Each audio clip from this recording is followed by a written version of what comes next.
ಕಾಡಲ್ಲಿ ಮಕ್ಕಳು ಪರದಾಟವನ್ನು ನಡೆಸ್ತಾ ಇದ್ದಾರೆ. ಸರ್ಕಾರದಿಂದ ಜೀಪ್ ವ್ಯವಸ್ಥೆ ಇದು ಅಶ್ವವೇಗ ನ್ಯೂಸ್ ವರದಿಯ ಬಿಗ್ ಇಂಪ್ಯಾಕ್ಟ್ ಆಗಿದೆ. ಅರಣ್ಯದಲ್ಲಿ ಜೀವ ಭಯದಲ್ಲಿಯೇ ವಿದ್ಯಾರ್ಥಿಗಳು ಓಡಾಟವನ್ನು ನಡೆಸ್ತಾ ಇರ್ತಾರೆ.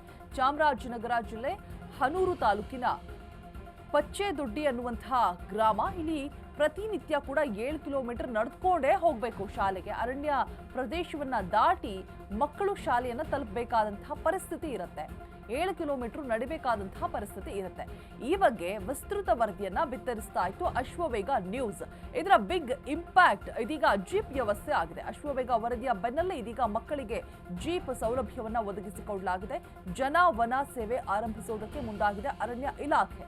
ತಾತ್ಕಾಲಿಕವಾಗಿ ಜೀಪ್ ಅನ್ನ ಬಳಸಿ ಮಕ್ಕಳನ್ನ ಪಿಕಪ್ ಅಂಡ್ ಡ್ರಾಪ್ ಮಾಡಲಾಗ್ತಾ ಇದೆ. ಸೊ ನಿಮ್ಮ ಅಶ್ವವೇಗ ನ್ಯೂಸ್ ಪ್ರತಿನಿತ್ಯ ಕೂಡ ಈ ಸುದ್ದಿಯನ್ನ ಬಿತ್ತರಿಸ್ತಾ ಇತ್ತು. ಅದರ ಬೆನ್ನಲ್ಲೇ ಆಗಿರುವಂತಹ ಬಿಗ್ ಇಂಪ್ಯಾಕ್ಟ್ ನಿಮ್ಮ ಅಶ್ವವೇಗ ನ್ಯೂಸ್ ನ ಇಂಪ್ಯಾಕ್ಟ್. ಸೊ ನೋಡಿ, ಮಕ್ಕಳು 7 ಕಿಲೋಮೀಟರ್ ನಡೆದುಕೊಂಡೇ ಹೋಗಬೇಕಾಗಿರುತ್ತೆ ಶಾಲೆಗೆ.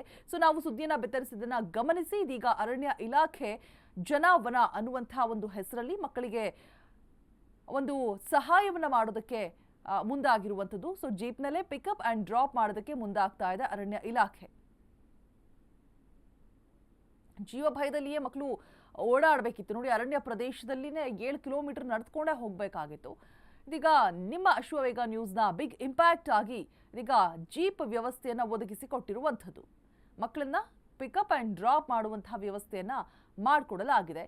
ಜನವನ ಅನ್ನುವಂತಹ ಒಂದು ಹೆಸರಲ್ಲಿ ಸೇವೆಯನ್ನ ಮಾಡೋದಕ್ಕೆ ಮುಂದಾಗಿರುವಂಥದ್ದು ಅರಣ್ಯ ಇಲಾಖೆ. ನಿಜಕ್ಕೂ ಈ ರೀತಿಯಾಗಿ ಇಂಪ್ಯಾಕ್ಟ್ ಆದಂತಹ ಸಂದರ್ಭದಲ್ಲಿ ನಮಗೂ ಕೂಡ ಖುಷಿ ಆಗುತ್ತೆ. ಏನೋ ಒಂದು ನಾವು ಸುದ್ದಿ ಮಾಡಿದಕ್ಕೂ ಸಾರ್ಥಕತೆ ಸಿಕ್ತು ಅಂತ ಹೇಳ್ಬಿಟ್ಟು. ಈ ಬಗ್ಗೆ ಹೆಚ್ಚಿನ ಡೀಟೇಲ್ಸ್ ಅನ್ನ ಕೊಡೋದಕ್ಕೆ ನಮ್ಮ ಪ್ರತಿನಿಧಿ ಸಂದೀಪ್ ದೂರವಾಣಿ ಸಂಪರ್ಕದಲ್ಲಿ ಜಾಯಿನ್ ಆಗ್ತಾ ಇದ್ದಾರೆ.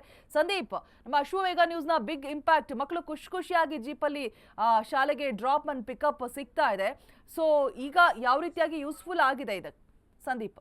ಮತ್ತೆ ಏನೆಲ್ಲ ಜನವನ ಅನ್ನುವಂತಹ ಒಂದು ಹೆಸರಲ್ಲಿ ಏನೆಲ್ಲ ಮತ್ತೆ ಸಹಾಯವನ್ನ ಮಾಡ್ಲಿಕ್ಕೆ ಮುಂದಾಗ್ತಾ ಇದೆ ಅರಣ್ಯ ಇಲಾಖೆ ಅಂತ ಹೇಳ್ಬಿಟ್ಟು? ಏನು ಚಾಮರಾಜನಗರ ಜಿಲ್ಲೆಯ ಹನೂರು ತಾಲೂಕಿನ ಪಚ್ಚೆದೊಡ್ಡಿ ಅನ್ನುವಂತಹ ಒಂದು ಗ್ರಾಮದ ಶಾಲಾ ಮಕ್ಕಳ ಸ್ಥಿತಿ ಸಾಕಷ್ಟು ಕಠೋರವಾಗಿತ್ತು. ಅಂದ್ರೆ ಶಾಲೆಯಲ್ಲಿ ವಿದ್ಯಾಭ್ಯಾಸವನ್ನ ಮಾಡ್ಲಿಕ್ಕಾಗಿ 7 ಕಿಲೋಮೀಟರ್ಗೂ ಅಧಿಕ ದೂರವನ್ನ ಕಾಡಿನ ದಾರಿಯಲ್ಲಿ ನಡೆದೇ ಹೋಗ್ಬೇಕಾಗಿತ್ತು. ಈ ವೇಳೆ ಸಾಕಷ್ಟು ಕಾಡು ಪ್ರಾಣಿಗಳ ಭಯವೂ ಕೂಡ ಆ ಮಕ್ಕಳಿಗಿತ್ತು. ಸಾಕಷ್ಟು 10 ವರ್ಷಗಳಿಂದ ಮನವಿ ಕೂಡ ಮಾಡ್ಕೊಂಡು ಬಂದಿದ್ರು. ಮಧ್ಯದಲ್ಲಿ ಎಲ್ಲೋ ಒಂದು ಕಡೆ ಏನು ಕಳೆದ ಸಚಿವ ಸಂಪುಟ ಸಭೆ ಚಾಮರಾಜನಗರದಲ್ಲಿ ನಡೆದಾಗ ಅರಣ್ಯ ಇಲಾಖೆ ವತಿಯಿಂದ ಜೀಪ್ ವ್ಯವಸ್ಥೆಯನ್ನ ಮಾಡಿದ್ರು. ತಾತ್ಕಾಲಿಕವಾಗಿ ಅದನ್ನು ಕೂಡ ಸ್ಥಗಿತಗೊಳಿಸ್ಬಿಟ್ಟಿದ್ರು. ಈ ಹಿನ್ನೆಲೆಯಲ್ಲಿ ಸಾಕಷ್ಟು ಬವಣೆಯನ್ನ ಶಾಲೆಗೆ ಹೋಗುವಂತ ಸಂದರ್ಭದಲ್ಲಿ ವಿದ್ಯಾರ್ಥಿಗಳು ಅನುಭವಿಸ್ತಾ ಇದ್ರು. ಈ ಒಂದು ವಿಚಾರದ ವಿಸ್ತೃತ ವರದಿಯನ್ನ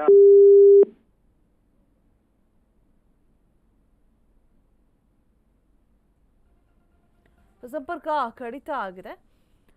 ನಮ್ಮ ಅಶ್ವವೇಗ ನ್ಯೂಸ್ನ ಬಿಗ್ ಇಂಪ್ಯಾಕ್ಟ್ ಆಗಿ ಇದೀಗ ಜನವನ ಅನ್ನುವಂತಹ ಹೆಸರಲ್ಲಿ ಅರಣ್ಯ ಇಲಾಖೆ ಮಕ್ಕಳಿಗೆ ಸಹಾಯವನ್ನು ಮಾಡೋದಕ್ಕೆ, ಅಲ್ಲಿನ ಗ್ರಾಮಸ್ಥರಿಗೆ ಸಹಾಯವನ್ನು ಮಾಡೋದಕ್ಕೆ ಮುಂದಾಗಿರುವಂಥದ್ದು ನಿಜಕ್ಕೂ ಒಂದು ರೀತಿಯಾಗಿ ಮಹತ್ತರ ಕಾರ್ಯ ಅಂತಲೇ ಹೇಳಬಹುದು.